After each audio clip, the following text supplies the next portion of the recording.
Hello guys, and welcome to another discussion video.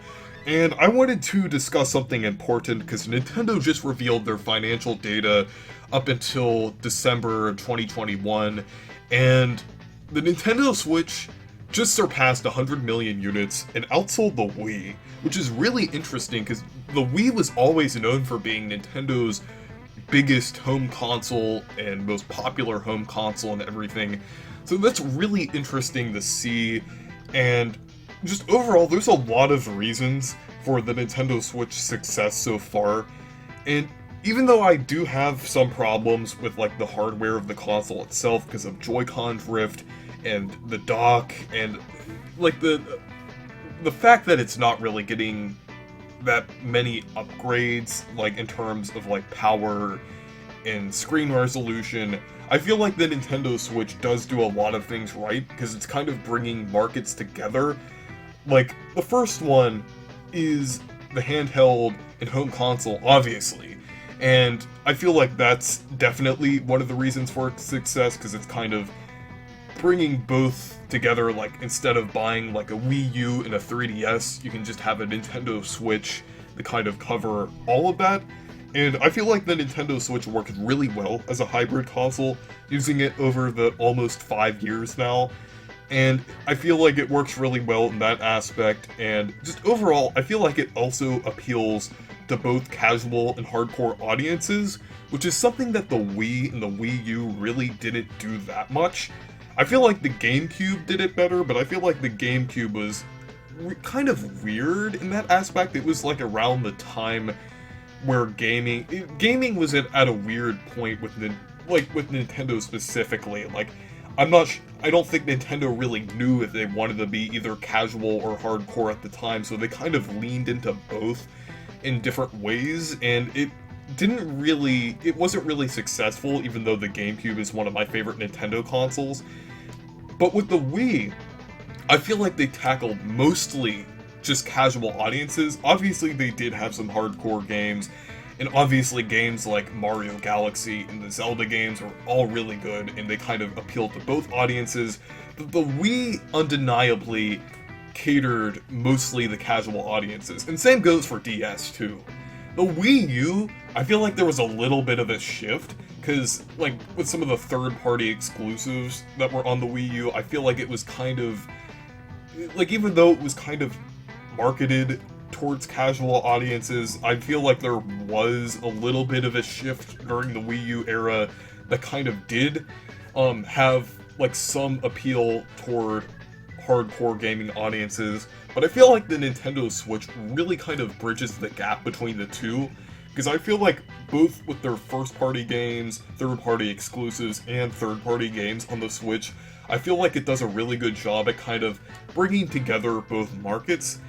And even though I do have a problem with the Nintendo Switch library in terms of like re-releases and Wii U ports, I feel like it's definitely starting to get better, and like I really hope that they continue to make higher quality games like Metroid Dread, Pokemon Legends Arceus, and I'm just really excited about what's to come for the Nintendo Switch. And overall, I kind of think the Nintendo Switch is going to do kind of an incremental upgrade model, kind of like the Game Boy or the DS, since the DS had the DS, DS Lite, DSi, DSi XL, then 3DS, and 3DS XL, 2DS, new 3DS, and then new 2DS. I kind of missed a couple models in there, but I feel like the Nintendo Switch is probably going to do something kind of similar to that, because the Nintendo Switch already has the Lite and the OLED model, and also that version 2, so I feel like the Nintendo Switch will probably have upgrades in terms of power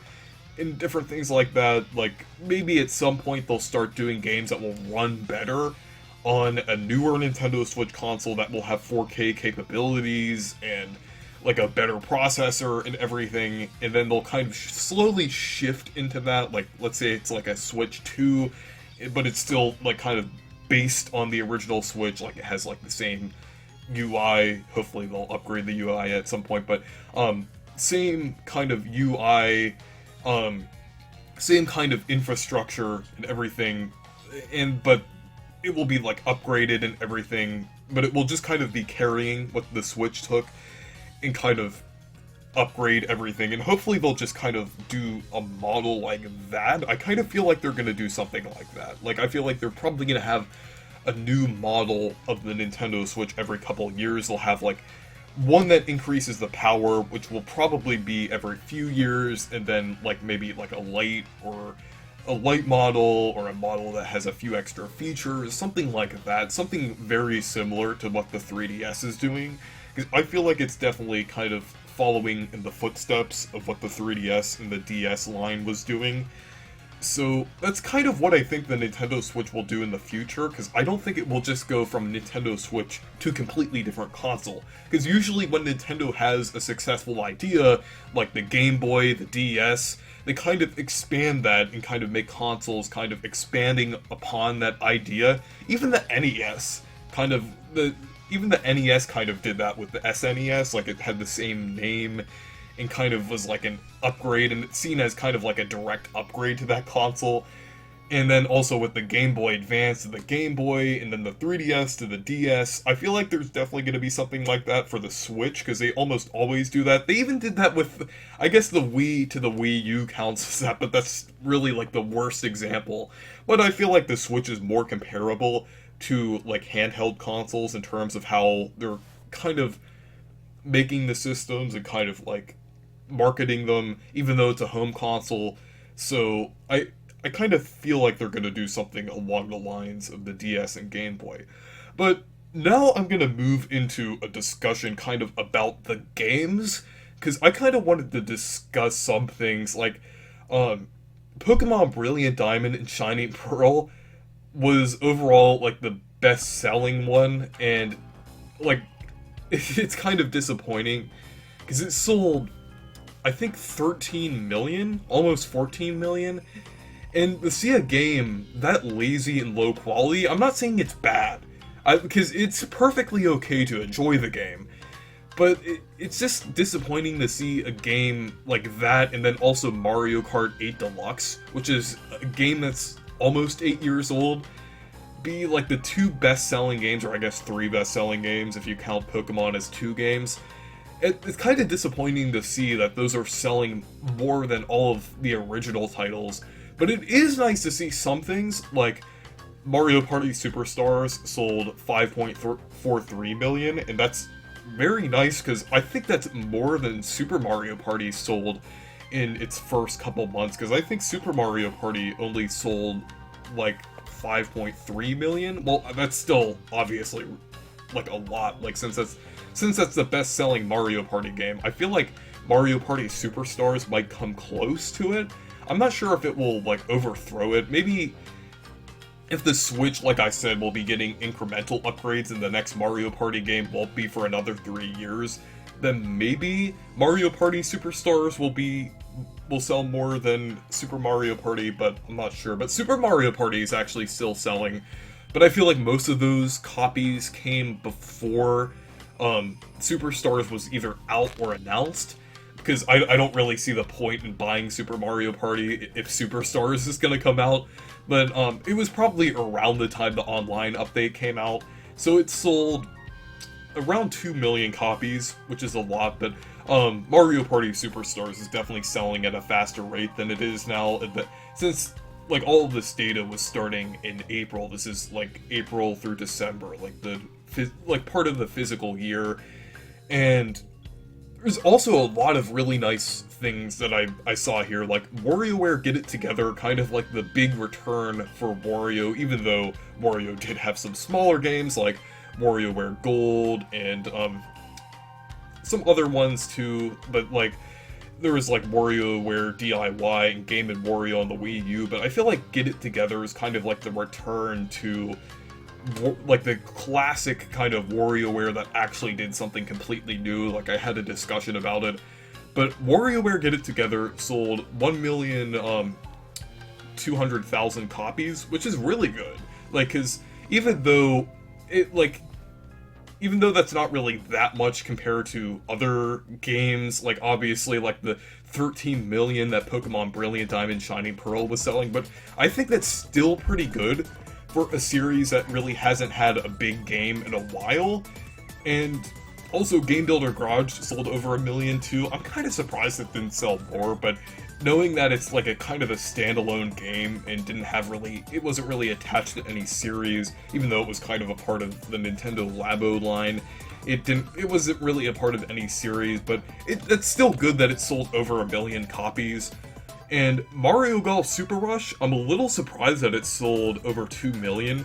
Honestly, even though I have some problems with the game, it's kind of a guilty pleasure because I got that Luigi costume a couple days ago, and I do enjoy the game. Even though I have a lot of criticisms behind it, I still really enjoy the game, just in my opinion. I know I can kind of understand why a lot of people don't like it, because I feel like it was really scummy how they pushed out the characters and everything.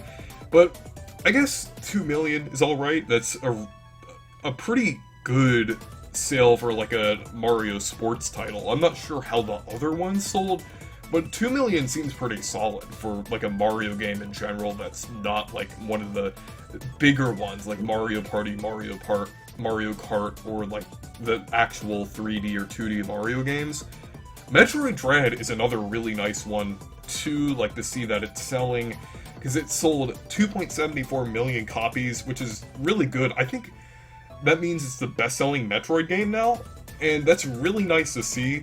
And like in the past, Metroid games really didn't sell that well, but it's nice to see that it's selling really well. Most of the sales actually came from Western audiences rather than Japanese audiences, which makes a lot of sense since Metroid is mostly popular in the West. So I'm glad it's selling a lot, because I would definitely say it's my favorite game in the Metroid series. I need to play more games, but I really enjoyed Metroid Dread, and I really hope that kind of boosts the series, so Metroid Prime 4 has like an audience kind of behind it, and that game will have a lot of sales too, kind of like Metroid Dread.